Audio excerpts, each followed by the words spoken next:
कुमार साय के कांग्रेस में जाने के बाद बीजेपी का बड़ा दावा। नेता प्रतिपक्ष नारायण चंदेल का दावा, कांग्रेस के कई नेता हमारे संपर्क में। चंदेल की तरफ से ये दावा किया गया है। बहुत सारे कांग्रेस के नेता बीजेपी में आने वाले हैं, ये आगे उन्होंने कहा। और इसके अलावा बहुत सारे कांग्रेस नेताओं के प्रस्ताव पेंडिंग है, ये भी जानकारी चंदेल की तरफ से दी गई। नारायण चंदेल के दावे पर सीएम भूपेश बघेल ने भी पलटवार किया है। नारायण चंदेल पहले अपने नेताओं के संपर्क में रह ले, ये सीएम भूपेश बघेल की तरफ से निशाना साधा गया और कहा गया कि पहले अपने नेताओं के संपर्क में रह ले और उसके बाद दूसरे पर टिप्पणी करें। कहीं ना कहीं लगातार अब सियासत यहां पर देखने को मिल रही है और जिस तरह से दल बदल का खेल यहां पर शुरू हुआ है, चुनाव आते ही दल बदल का खेल देखने को मिलता है। ऐसे में अब अलग अलग दावे भी यहां पर सुनने को नजर आ रहे हैं। नंद कुमार साय के कांग्रेस में जाने के बाद बीजेपी का बड़ा दावा सामने आया है।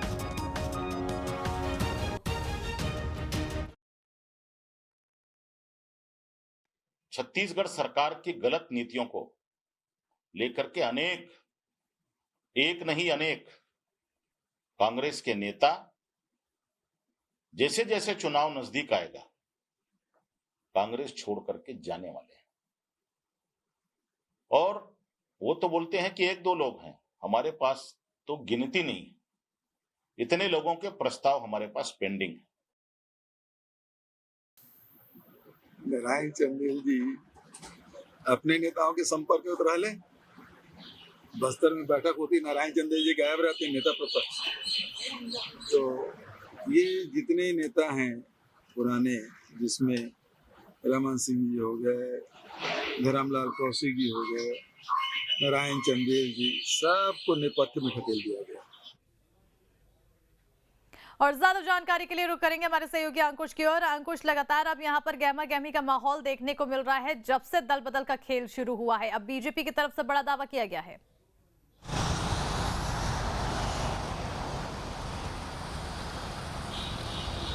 देखिए, छत्तीसगढ़ में विधानसभा चुनावी साल है और चुनावी साल होने के नाते अब धीरे धीरे जैसे जैसे चुनाव का समय नज़दीक आ रहा है वैसे वैसे दल बदल की सियासत जो है वो तेज होती हुई दिखाई दे रही है। हाल ही में हमने देखा है कि भारतीय जनता पार्टी के कद्दावर नेता और आदिवासियों के बहुत बड़े चेहरे यानी नंद कुमार साय भारतीय जनता पार्टी का दामन छोड़ के उन्होंने कांग्रेस का हाथ थाम लिया है।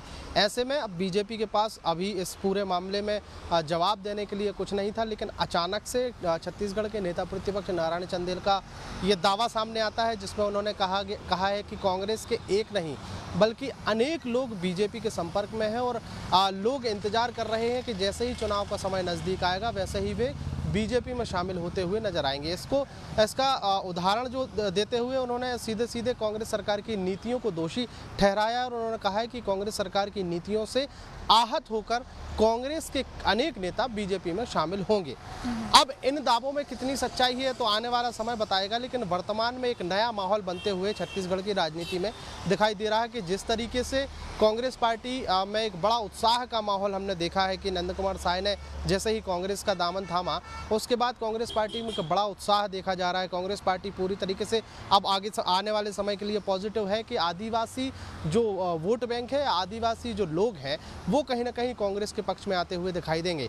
लेकिन इस पूरे घटनाक्रम से जो बीते दिनों घटा है उससे आहत बीजेपी की तरफ से अब एक बड़ा बयान आया और जिसमें नेता प्रतिपक्ष नारायण चंदेल ने जो दावा किया है कि अनेक कांग्रेस के नेता उनके संपर्क में है, तो इसको लेकर दो मायने इसके माने जा सकते हैं। एक तो ये क्या वाकई कांग्रेस पार्टी के कई नेता बीजेपी के संपर्क में है या फिर एक केवल माहौल बनाने की कोशिश यहाँ पर भारतीय जनता पार्टी करती हुई नजर आ रही है।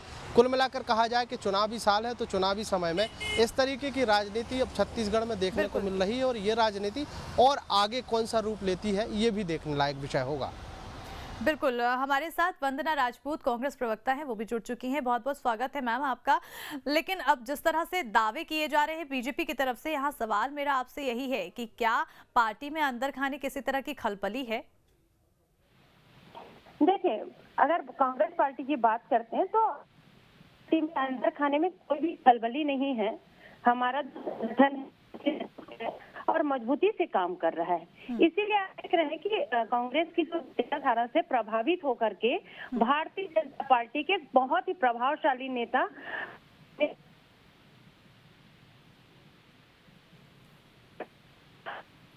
बिल्कुल बिल्कुल, कहीं ना कहीं यहाँ पर दावे किए जा रहे हैं। आपकी आवाज़ ठीक से नहीं आ पा रही है, आपसे फिर संपर्क साधने की कोशिश करेंगे मैम। हमारे सहयोगी लगातार बने हुए हैं हमारे साथ। अंकुश, मैं आपसे जानना चाहूंगी, क्योंकि जिस तरह से दावे किए जा रहे हैं और दावों के साथ ये भी बताया जा रहा है कि एक दो नहीं, लंबी फहरिस्त है, ऐसे में आखिर ये जो कॉन्फिडेंस है क्या बताता है? क्या सच में किसी तरह की खलबली कांग्रेस में मच सकती है आने वाले समय में?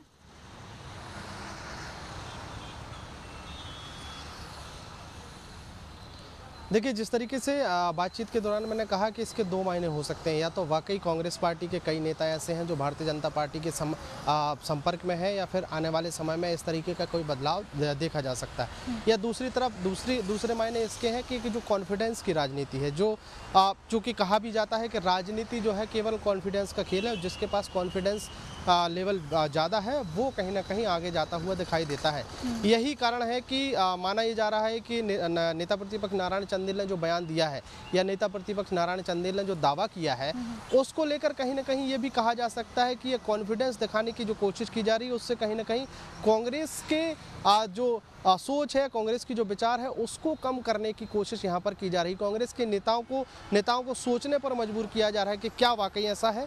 अगर ऐसा है तो ऐसे कौन से वो नेता हैं जो बीजेपी के संपर्क में है या कांग्रेस का दामन एंड टाइम पे छोड़ सकते हैं। उसको लेकर कुल मिलाकर खलबली मच जाए कांग्रेस पार्टी में, ऐसे भी इस बात से भी जोड़कर देखा जा सकता है कि कहीं ना कहीं बीजेपी की ये सोच है कि कांग्रेस के अंदर एक खलबली पैदा की जा सके, इसलिए ऐसा बयान दिया जा रहा है। या फिर जिस तरीके से फुल कॉन्फिडेंस से नेता प्रतिपक्ष नारायण चंदेल ने कहा है कि अनेक नेता बीजेपी के संपर्क में है, तो माना ये भी जा सकता है कि इतने बड़े पद पर होने के बाद जो इतने कॉन्फिडेंस से अगर नेता प्रतिपक्ष नारायण चंदेल इस तरीके का दावा कर रहे हैं या बयान दे रहे हैं, तो स्वाभाविक है उनकी बातों में कहीं ना कहीं एक बड़ी सच्चाई छुपी हो सकती है, जो आने वाले समय में कांग्रेस पार्टी के लिए मुश्किलें बढ़ा सकती है। हालांकि ये सारी बातें कयासों के आधार पर कही जा सकती हैं, स्पष्ट तौर पर कुछ भी नहीं कहा जा सकता। जैसे कि हमने बीते दिनों उदाहरण देखा था कि जो बीजेपी के जो कद्दावर नेता रहे हैं नंद कुमार साय, उनके कई दिनों से उपेक्षाओं की बातें सामने आती रही हैं, फिर अचानक से उनका एक इस्तीफा सामने आता है, सोशल मीडिया पर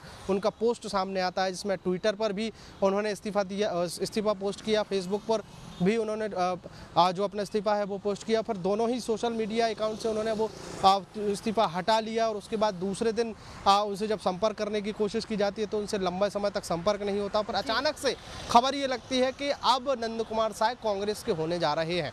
उसके पहले खलबली मची थी बीजेपी में, और बीजेपी लगातार कोशिश कर रही थी कि नंद कुमार साय से बातचीत की जाए, उनको साधा जाए। उनके बंगले पर कई पदाधिकारी, कई नेता, बड़े नेता पहुंचे, आदिवासी नेता जो है विष्णुदेव साय वो भी पहुंचे, करीब घंटों भर इंतजार करने के बाद भी उनसे बातचीत नहीं हो पाई। देखा जाए तो कुल मिलाकर